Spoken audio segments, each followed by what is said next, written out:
Welcome to Writer's Voices with Monica and Caroline. I'm your host, Monica Hadley, and with me is my mother and co-host, Caroline Kilborn. Yes, well, it's a beautiful day out, so I hope everybody's having a good day today. It's a beautiful day in the neighborhood. Yeah, that's right. Which actually is very fitting that I'm singing from Mr. Rogers because of who we're talking to today and what we're going to be talking about. That's right. That's right. Absolutely. Our guest today is Marie Unanue, and she is the author of The Adventures of Phatty Payaso, Central Park. This is a new children's book series. Marie has always been an avid reader and an activist for children who are bullied. And as a kindness advocate, she hopes to inspire children across the world to remember to always treat each other with kindness and compassion, which is certainly something that Mr. Rogers did as well. The former anchor of Travels with Marie, a weekly travel review program, Marie Unanue, sorry, I need to get this pronunciation right, Marie Unanue is also the former vice president of sales and marketing of honeymoons.com and former owner of Beyond Compare Events, an event planning, marketing, and PR firm. And she sits on several boards. She's extremely active in her community. And you can check out more about Marie at letsallbekind.com. Welcome to Writer's Voices, Marie. Thank you so much, and thank you for having me, and even bigger thanks for comparing me to somebody that I've always loved, Mr. Rogers. So that's a huge compliment. Oh, yeah. Yeah, he really was something, wasn't he? You know, when remarkable. And yeah. My kids watched him when they were little, and there was just something so calming and soothing about him, and yet he would hold the kids' interest. Well, he was a very gentle man. That's, and that his voice was just soothing. That was part of his, persona. That's true. So Marie, tell us. I don't know what was more soothing, his voice or the sweater. He would take that sweater off or the slippers. Yeah. Right. So Marie, tell us how you became an advocate for kindness and involved in anti-bullying. So, when I was a young girl, my mother was a huge component of spreading kindness, teaching me to be kind. So anytime I was bullied as a child, I would come home and tell my mom, this happened at school and, it was terrible. And she'd say, well, I don't care what they did. You want to treat others the way you want to be treated. So from a young age, my mother was always saying, I don't care. You just have to stay kind. Want to be kind, don't change who you are because somebody doesn't know how to act or treat you. Show them, teach them. So as I got older and watching my nieces and nephews and getting involved in so many great charities and involved kids, I felt like, this was such a great lesson that my mom taught me. And I thought, this should be something that kids today, especially now more than ever with social media, have the ability to also learn and have the same wonderful inspiration as my mom. So I really owe it all to her that I'm doing this because it's really how she raised me. Well, she was certainly a wonderful teacher because, a lot of parents, when their kids are bullied, they get mad too, and then they want to strike back, strike out too. So you had a great teacher there. She was ahead of her time for sure. And that is a great point that you bring up because it is, I find it so funny that for a lot of parents' first reaction is to either hit back or fight back or, instead of taking the high road, which to me, you're always the bigger person when you take the high road. And it's shocking that more parents aren't teaching kids to do that. Yeah. I read something about if you see someone bullied, if you can go over to them and start to talk to the person who's being bullied and, make the people who are bullying realize that, yes, they do have a friend, and maybe that will calm everybody down. I don't know. I've never had the opportunity to do it, but I hope I do someday to try that. And that exact statement has been in any of the interviews that I've done that talks to parents about how to handle a bully or how kids should handle a bully. StopBullying.gov, that's the recommendation that they give, that if you see someone being bullied, the best thing you could do is go over to them, start talking, start making them laugh, embrace them, show the bully there's power in numbers, and that they're not alone, because that's the best thing you could do for somebody that's so down and being picked on, is to embrace them and build them back up. Mm-hmm. Yeah, well, it makes sense. I mean, it's just common sense, but, you know, sometimes we don't think about common sense so much. Also sometimes it's like, as a child, I remember, you know, feeling bad if somebody was being picked on, but feeling afraid to side with them sometimes. Mm-hmm. Although sometimes I was able to, but feeling afraid to side with them because then I'd get picked on. Yeah. And that's a very normal reaction from all the interviews I've done with children, is that's their biggest fear, is that they're going to all of a sudden jump into that bully's spotlight. Yeah. Yeah. And for some reason, it's so important to kids to be popular, and it can be so heartbreaking to be an outsider. But when you're older, you realize that if the outsiders would just all get together, they'd be way more popular than the popular kids. I know. Absolutely. Ironic, isn't it? Yeah. Yeah, so funny. And very ironic. Yeah. And it's, I hope that kids realize that you do reach a point where being popular doesn't matter at all. And that, the kids who are popular in school don't necessarily have the best lives going forward. And a lot of times it's, look at Bill Gates, the, ultimate nerd. And he, outshone probably everybody that he knew when he was a kid. Absolutely. That's a great example. Yeah. So, what inspired you to write this book? So, in real life, I have a cat named Phatty. He is a 30-pound tabby and struggles with his weight. And he has a brother, Clyde, as we all do, right? And then in real life, it's a funny story that the cat that lives next door, his name is Payaso, they live in Seattle when they're not living in New York. And whenever Payaso would come to town, no matter how much time fell in between visits, he would get out of his carrier, walk to the back door, and wait for someone to let him out, and he'd come sit at our door until I let him in. And this went on for 13 years of this friendship between these two cats. And cats are normally solitary animals. They sleep during the day. And Phatty would wait at the door. He would sit outside our door and just wait. He would know. He knew the seasons. Payaso would visit in the fall for a few months and the spring.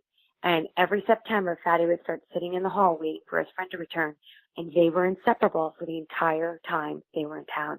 And one night I said to my girlfriend, these cats have such a story of friendship.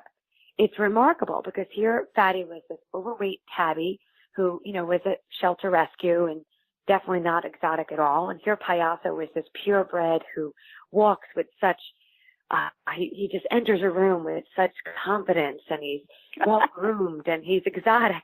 And here they were best friends. It didn't matter how different they were. It didn't matter to Payaso how overweight Phatty was. And they would just hang out together. And the funny thing was, Clyde in real life could not stand, or he still can't stand, Payaso. So he would come into the room and you could see the disgust on Clyde's face, as if to say, oh, he's back. And it was so funny. I actually felt a little bit crazy because I was writing from home, writing about weddings, and my husband would come home from work and I'd say, you wouldn't believe what went on today. Phatty, Payaso came over and this happened and that happened, and then Payaso used the litter box and Clyde went crazy. And I started to sound like this crazy cat lady. And then in the end, I thought, wow, Purina even talked about, somebody in marketing thought, what a great commercial this would make. We should make it that Payaso's coming over for the food, and we laughed, but I said, it's not. He's coming for the friendship. He's coming for this unbelievable companionship that no matter time or distance can deter. And I thought, this is a story that needs to be told. And then I just got this inspiration watching them, and I thought, I think this should be about, and Phatty in real life was bullied every day by the birds on the terrace. They would chase him inside. And I thought, maybe this could be a story about kindness, and that, being different doesn't mean you're any less special than the next person.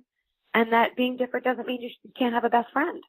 And that from that evolved into the story that I hope touches kids that are struggling with bullies, that want a story about adventure, or just kids that want to have a laugh, because I think that what they do is pretty funny. Yes, it is. And I want to point out that Phatty is spelled Phatty. Yeah.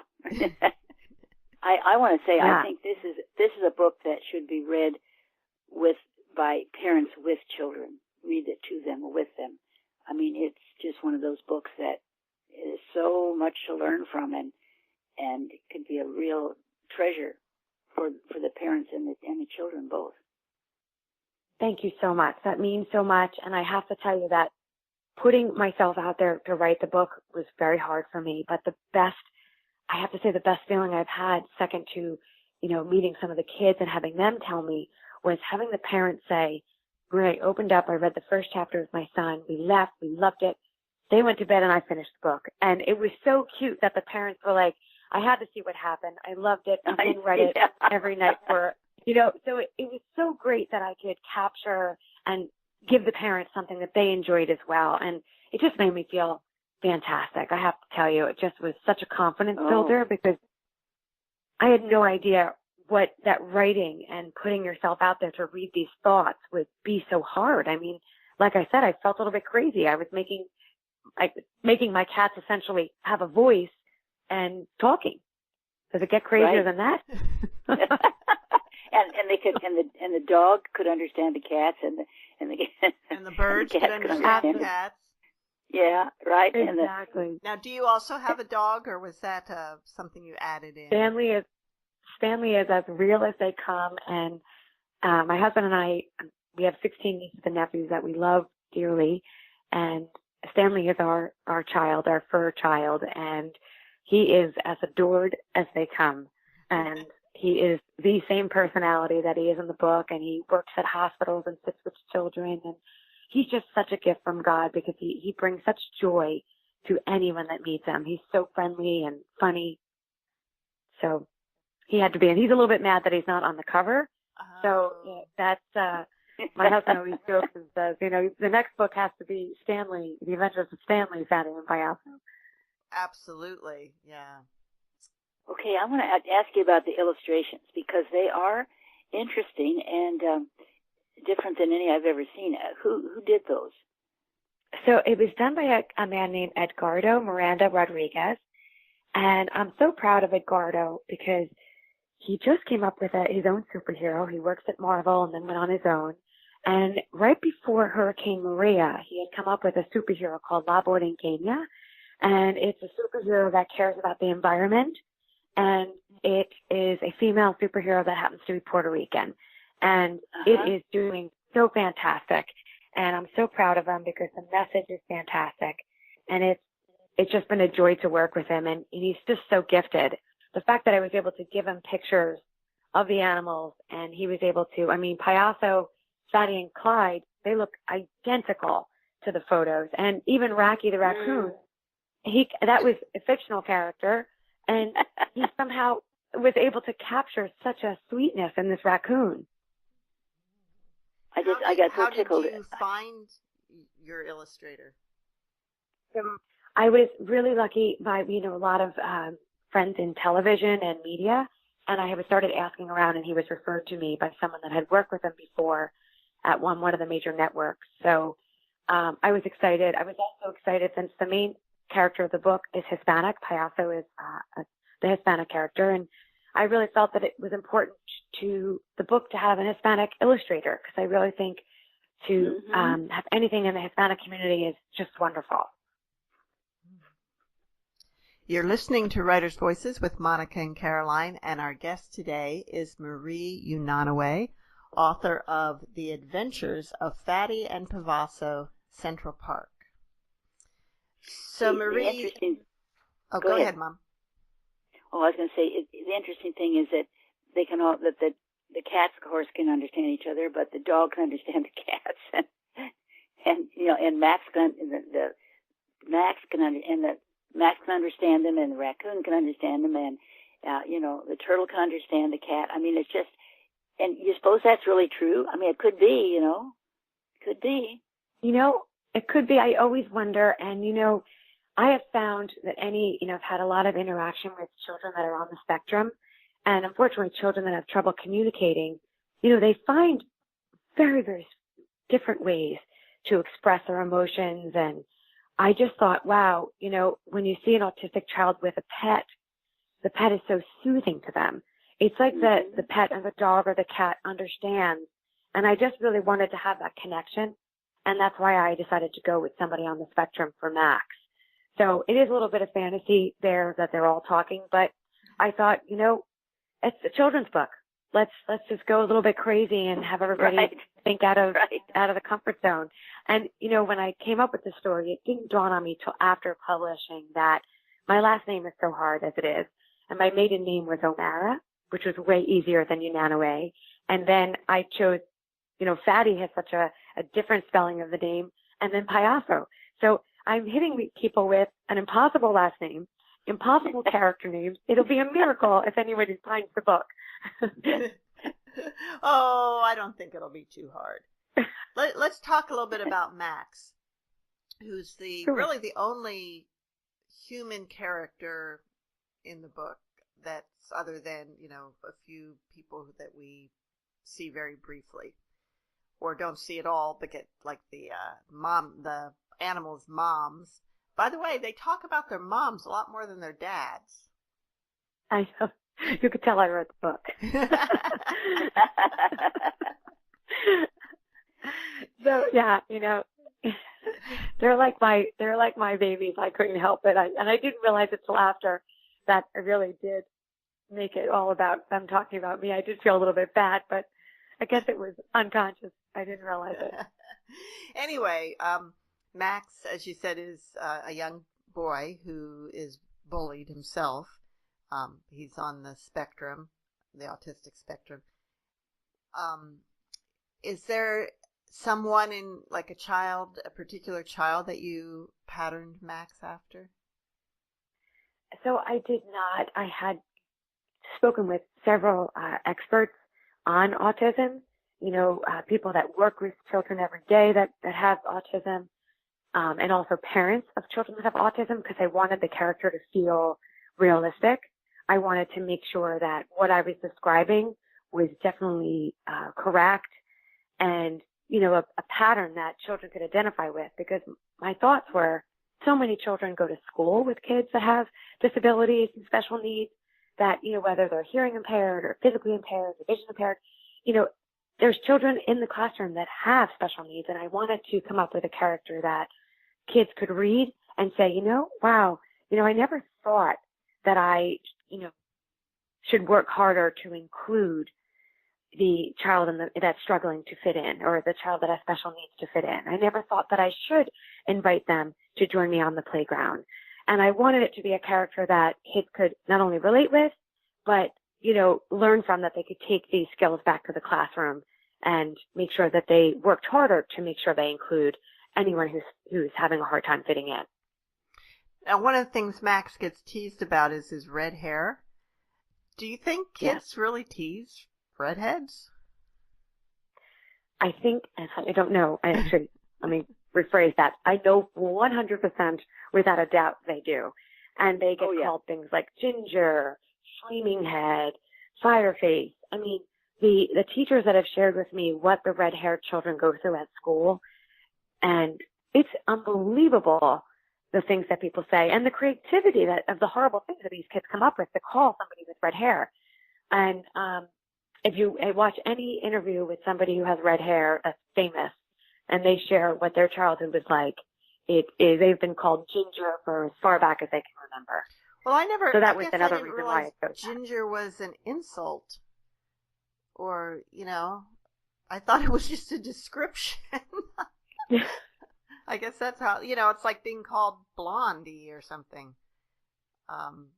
Yeah, I guess, and I guess there's also that blondes could feel like sometimes when they're called out for being blonde, because it has that connotation that blonde, she was a blonde, meaning not intelligent, or, so I guess any nickname could have some kind of negative connotation. But ginger, from everything I've heard, and teachers, when somebody says, oh, he was a ginger, or, well, gingers need love too, it just seems like it's never said in an endearing way, like, oh, the ginger-haired boy. It's never said in a loving way. And Well, that's one of the reasons why I chose that. And the funny thing is that ginger isn't even red. Exactly. Yeah. I don't understand how that, yeah, I don't understand. I mean, I guess even look at Carrot Top. I mean, Carrot Top really, it's orange. His hair is red. So it's like they can't come up with something truly red to name the kid after. So ginger has really, unfortunately, is sticking. Wow. Okay, well, I will be more conscientious about that. I don't think I've ever called someone ginger to their face, but I know that I've referred to, oh, they're a ginger, and not just thinking it's just another word for a redhead, and not realizing that it had a negative connotation. So and now I know. To be fair, there could be redheads that love it. They could love being called the ginger, but I'm only going by what the teachers have shared with me, that unfortunately, when they have a red-haired student in the classroom, it is definitely something they get picked on. And for some kids, they may not mind it, but I guess some kids do. And you have to you have to respect their feelings about it. And in other words, Absolutely. too, and Mom and I have talked about this before, she grew up where calling Asian people Oriental was just, it wasn't considered an insult. It was just, oh, they're from the Orient. It's like calling someone European or calling somebody American. But it has developed a negative connotation where now it's hurtful to people to be called that. Yes. That's a perfect example. Yeah. And so you have to respect their feelings about it, even if you don't know the history of the word, to know why it's not considered a neutral term anymore. Can you explain that? Why isn't it? Why is it considered not acceptable anymore? From what I've learned, and it's funny, my husband and I just had this conversation last summer. A friend of ours who happens to be Korean had explained to my husband that, and like an Oriental rug, Oriental food, it's referred to items or Oriental. People are not. So he had explained that's where the split comes in. You could still, because my husband said, why could I still say Oriental rug? It sounds like a crazy question, but he was just curious, and our friend had explained, because it's a thing. It's not a human being. So yeah, that makes sense. Yeah. And I had never thought of it that way, but that makes perfect sense. Okay, thank you. So the Adventures of Phatty Payaso is set in a city apartment overlooking Central Park, which seems like a really cool place to live. Have you lived there, or why did you choose this? So that is where we live. We live on Central Park, and we do have a terrace, and the animals spend, especially during the fall and the spring, all day out on the terrace, just watching everything going on in the park, around the park. It's amazing. They're just fascinated. They just stare out. Even the dog. They just sit out there watching everything going on. And a few years ago, when I was writing the story, there was hawks. Our apartment building made the newspaper because hawks were nesting in the air conditioning units on the building. And there was a bunch of people that were trying to have the hawks removed. And then there was people that were fighting to say, no, the hawks were here first. I mean, they're coming from the park. Let them nest. It's, a few months of the year, and just, get used to it. So that's what gave me the idea to do the hawk. because I remember sitting out there with the cats thinking, geez, can these hawks pick up one of the cats? But thank goodness I have the world's biggest cats in the world, so, really wasn't a fear. Actually, Stanley looks like he might be a little smaller than the cats. Yeah, Stanley's only 8 pounds, so he definitely is not allowed out there alone, because the hawks can pick him up. Yeah. But God bless any hawk that could pick up a 28-pound cat. Well, down in Austin, where I live part-time, because that's where my grandkids are, there's wild parrots. And I'm not quite sure how they got there, but the first time I went for a walk down by the river, and I saw this whole tree full of green parrots, and I was so amazed, and everybody else was just sort of walking by them and not really paying any attention, and I'm just standing there taking pictures and like really geeking out over these parrots. But then I found out that they've been there quite a while, and they're considered a nuisance. They started nesting in my condo building, and people wanted to get rid of them. And I'm not there enough to know exactly what we ended up with, but I was like, don't hurt the parrots. Yeah. That was me with the hawks. I didn't want to see anybody hurt them, but I understand they can become a nuisance. But I know for me, the terrace gets covered in remnants of whatever animals they don't finish, and of course, gross. I know, it's terrible. And also, you can imagine what comes out of a bird after they eat as much as they eat. So they're right above us. I'm out there constantly hosing off the furniture. Wow. Yeah, that would be, I can see why people might not appreciate that. But, exactly. So the nemesis in the story is a hawk. But he's not just any hawk. How did you get the idea for Crawler's background and story? Well, I'm a huge fan of the Central Park Zoo. I think I'm a fan of zoos to begin with. I think what they do to take in animals that have been hurt, or unfortunately people take an animal in that they shouldn't as a pet, and then the animal can't go back out into the wild. And when people realize that they have taken in a bear as a pet, and 3 months in, mistakes were made, the bear has to go somewhere. It happens all the time. And I think zoos are amazing. And I wanted to have something that came from the zoo and something that we brought back to the zoo. So one, it made kids aware that if they didn't know there was a zoo in Central Park, at the end of the book, they did know, and it was a place they'd want to visit. And the bird collection they have over at Central Park is incredible. So that was where I started to kind of develop it. And I thought, okay, if this is going to be my villain, so to speak, I wanted him to have a background. I wanted there to be a reason why he bullied, because I truly believe, and from everything I've researched and heard about bullies bully because they feel bad about themselves. Bullies have something that they're trying to compensate for to make themselves feel better. And I wanted this to be a story that kids could understand. If the bully is picking on you, chances are, if you turn around and try and befriend that bully or understand what's going on in their home life that is hurting them so bad that they're lashing out at others, that you might be able to help that bully, again, change. And going back to what my mom said, treat people the way you want to be treated. You might be able to teach a bully that this isn't the way that you want to interact in society. And I wanted Crawler to come full circle. I wanted him to be somebody that had a disformity. Again, he's struggling to fit in. His appearance wasn't perfect, wasn't what the normal hawk would look like. And I wanted the kids to be rooting for him in the end. I wanted them to think, you know what? Wow, we have found out that Crawler has had a hard life. He has broken out of the zoo because he's having trouble making friends.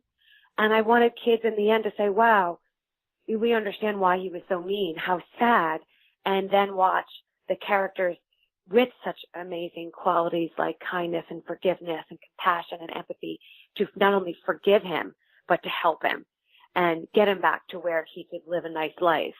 And I'm hoping in future books, Crawler makes another appearance. I just have to figure out how to get him out of the zoo again. But, have to figure that out. But I really wanted kids to be, wanted to go to the zoo and rooting for the zoo. Oh. Well, I know that my mother taught me when I was a child that bullies are trying to compensate, that they're hurting in some way themselves.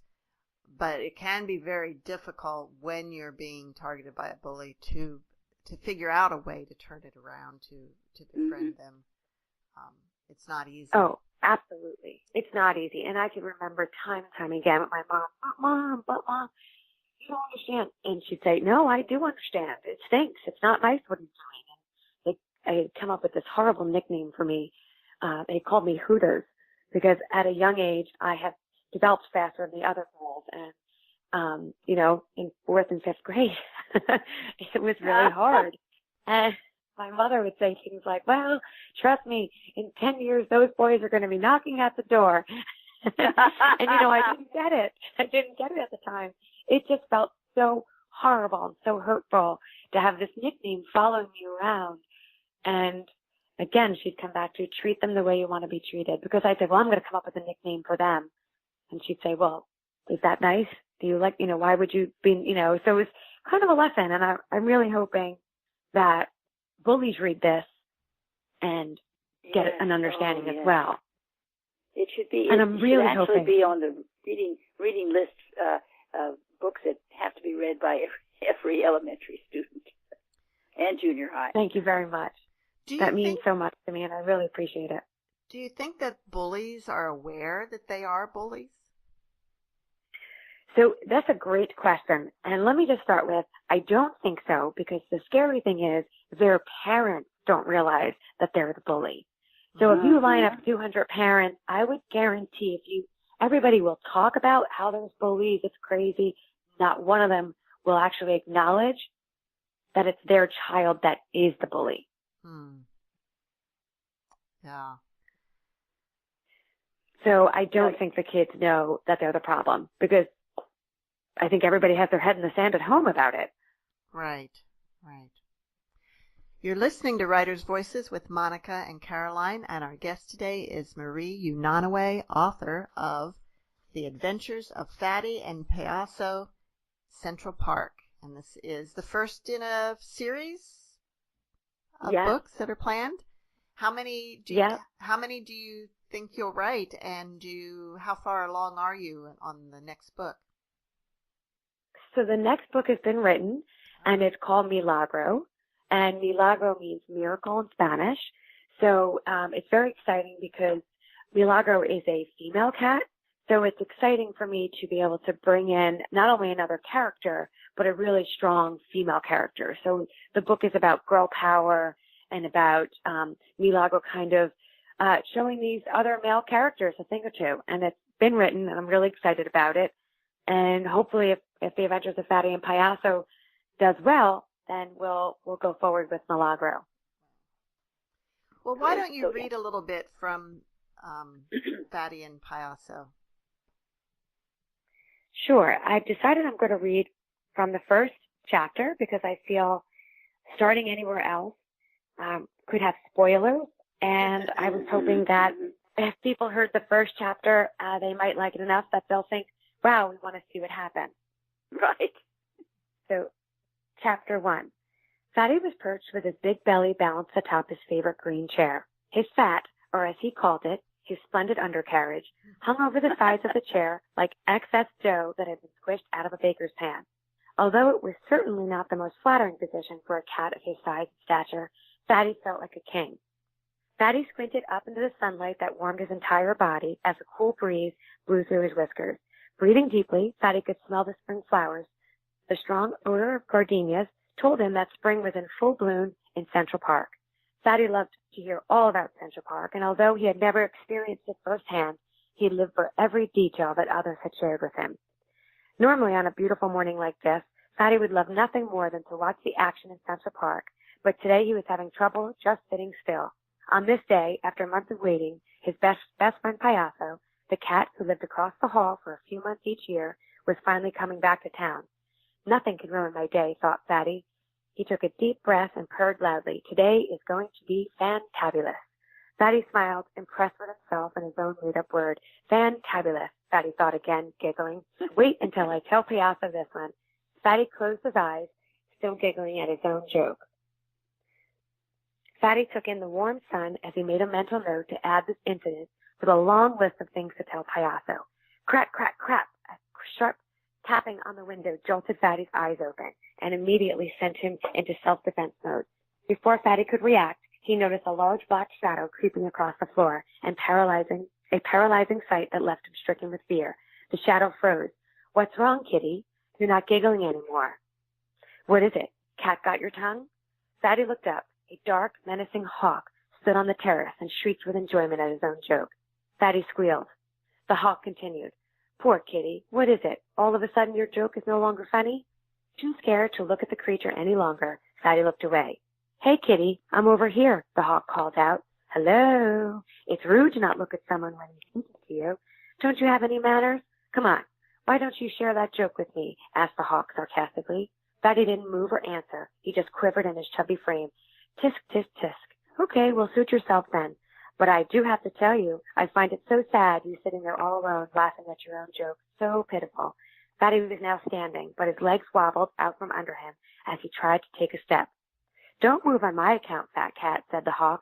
That is your name, correct? Fatty the cat? You could tell so much by a name, don't you agree?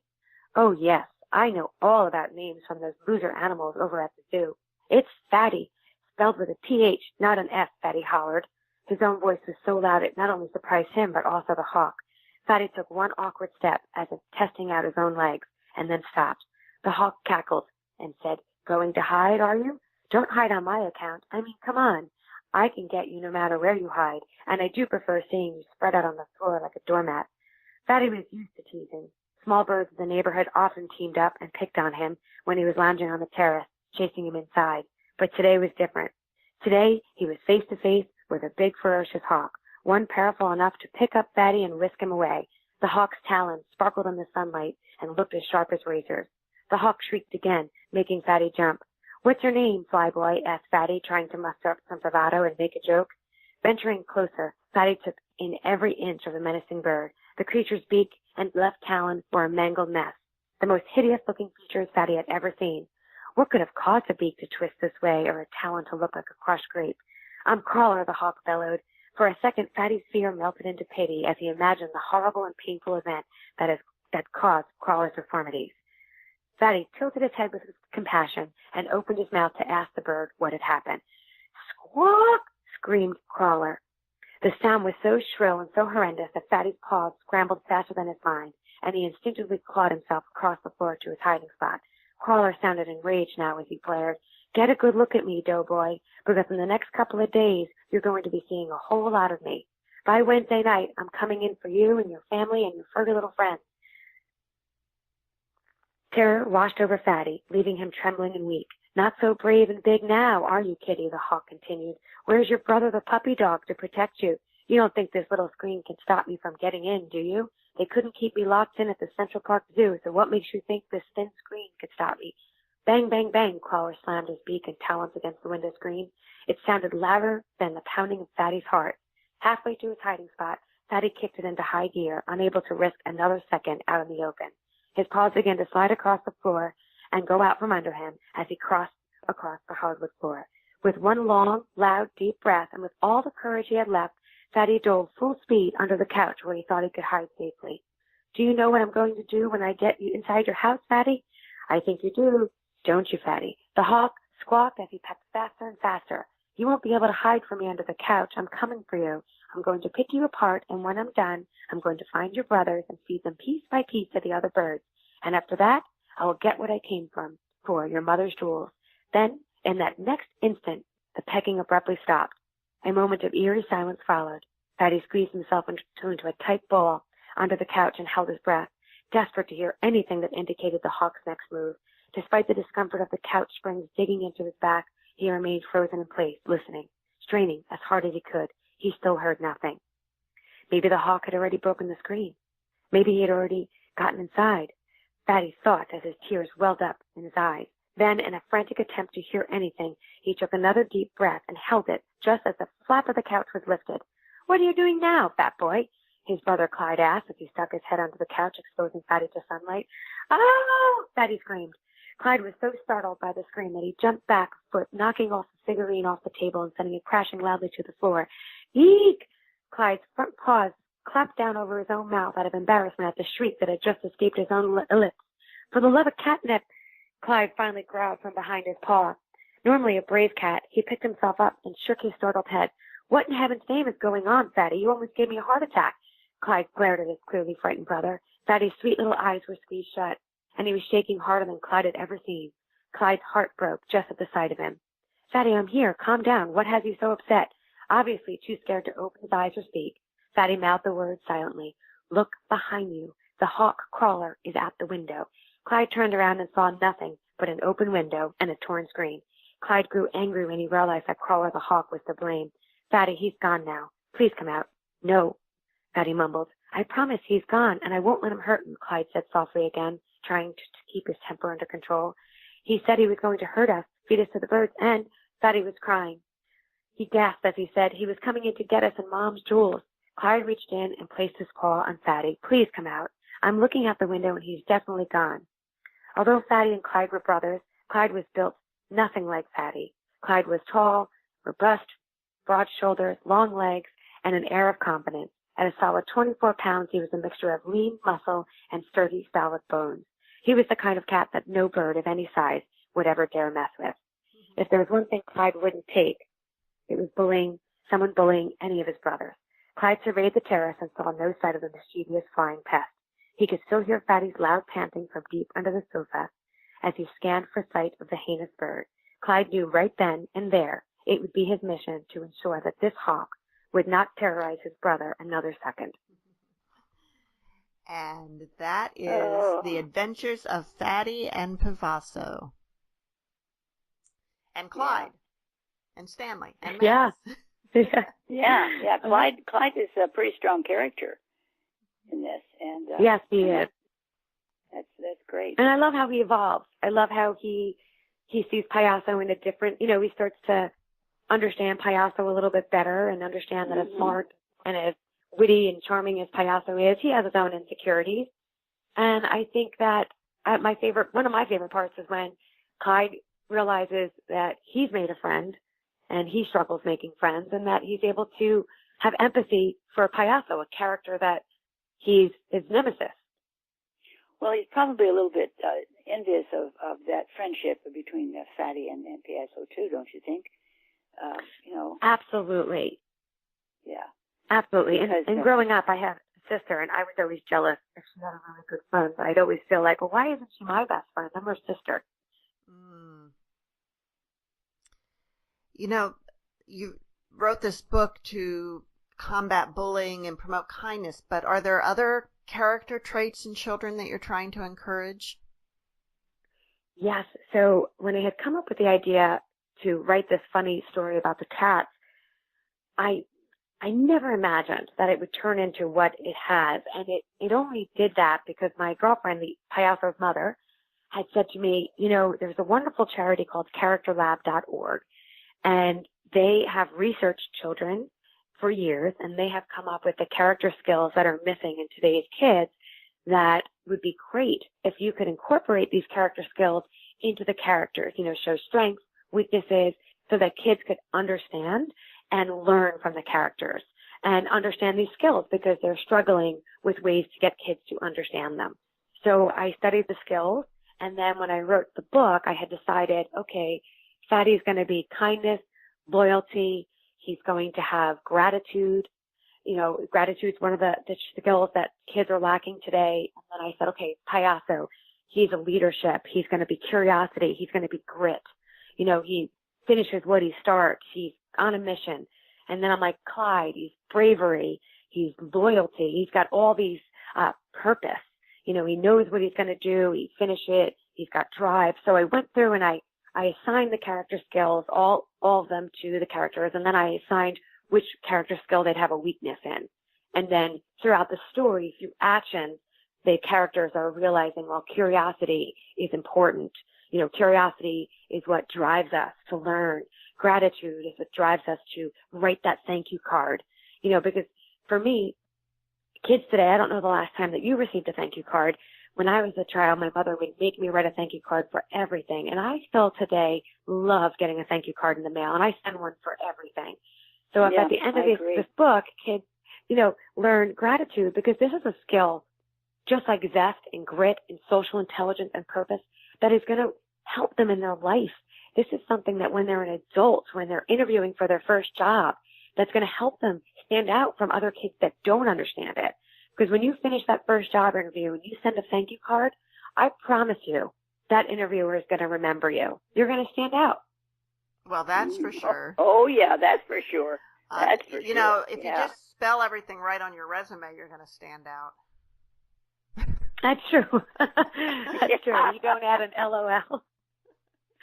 Yeah. Yeah. Kids, I think, have gotten used to talking in abbreviations, right? With emojis. So they can have entire conversations without even using a word. But when they do use words, it's LOL, SMH. And my husband and I have to look at, sometimes when we talk to the kids or text, he'll say, what does this mean? I'll say, oh, that, shaking my head or rolling on the floor laughing. So, what are the skills what are some of the top skills that they have found are lacking in kids? So, zest, grit, social intelligence, purpose, zest, curiosity, gratitude. That's just to name a few, but those are the top ones that I really focus on in the book. And then we also dive into bravery, leadership. The social intelligence is such a big one, because I think that kids aren't able to realize that when another kid is sitting alone at a table, that they don't want, you want to go over and include them. Also, when you're sitting at a table, it's not acceptable to have your phone out and reading your phone while there's other people, engage in the conversation, understand how to act in a social environment is so key to a child's future. I mean, this is really something that if they learn now is going to really help them. So all the traits, in fact, grit, zest, having that zest to go after something, grit, finishing what we start, these are such important things. Does this organization feel like these are traits that kids in other generations had and the current generation is missing, or is it just because I don't feel like kids today are that much different than, like my grandkids don't seem that much different than my kids did or that I did growing up. I think everything, the world has changed. I'll take curiosity, for instance.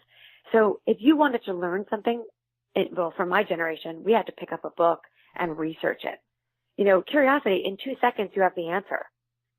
So it's kind of muting a child's drive to go out there and do that science project to find out, does hot water freeze faster than cold water?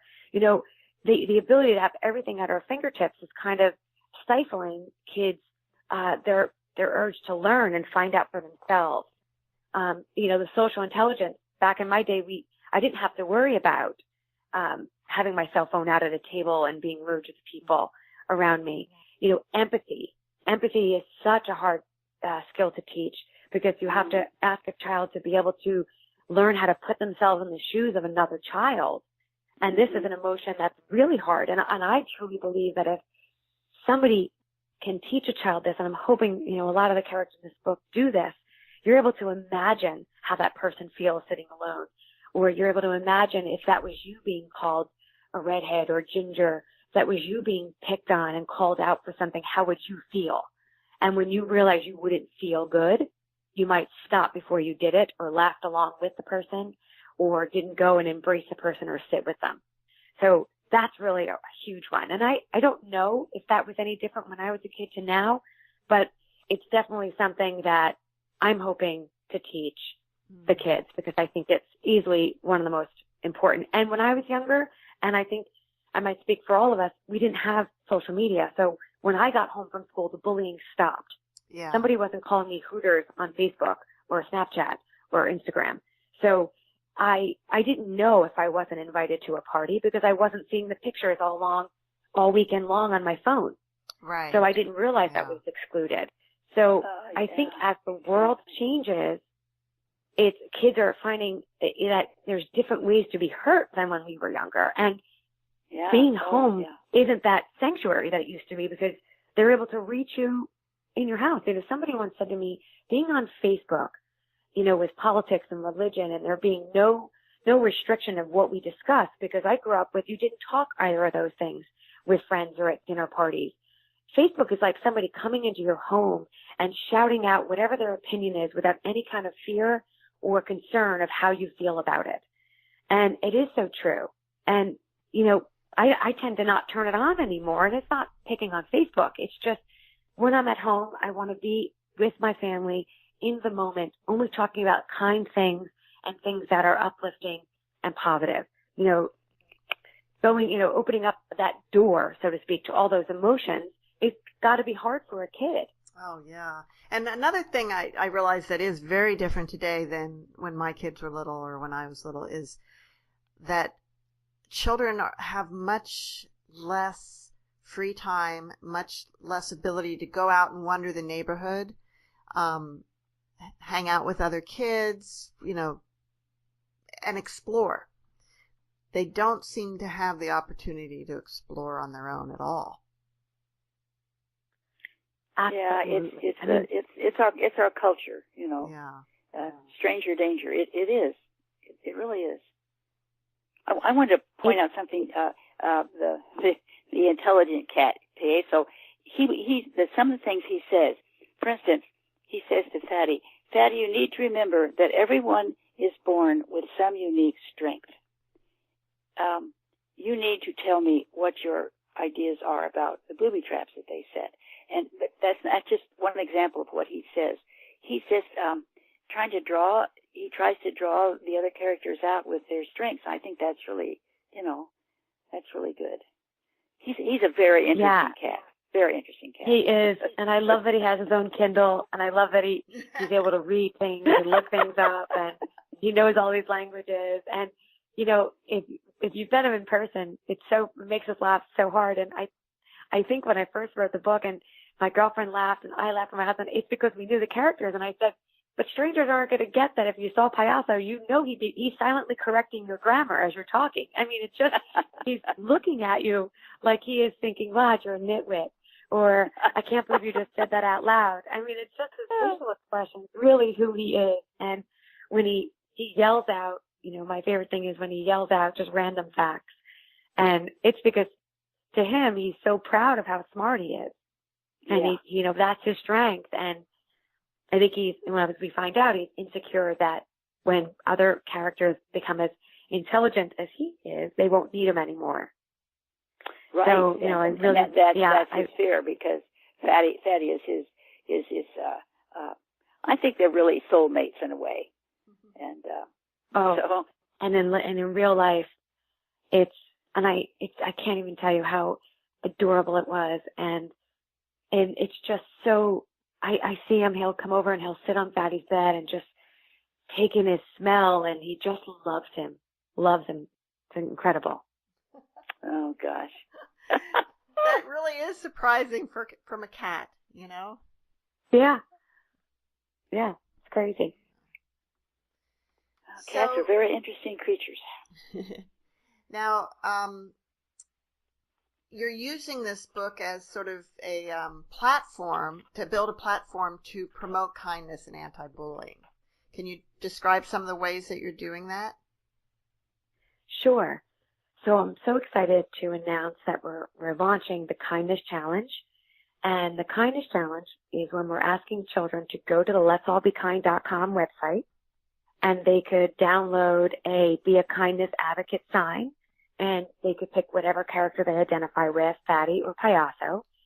And we ask them to take a look at all the examples that we give on the website of how to be kind and how to engage others with kindness, how to spread kindness. And then we're asking them to go out and do something kind for somebody. And it can be volunteering with your family. It can be reading to kids. It can be anything, even if it's you want to open up a lemonade stand and donate the money, or if you simply just want to, sit with an elderly person and ask them questions and engage in conversation. There's so many ways.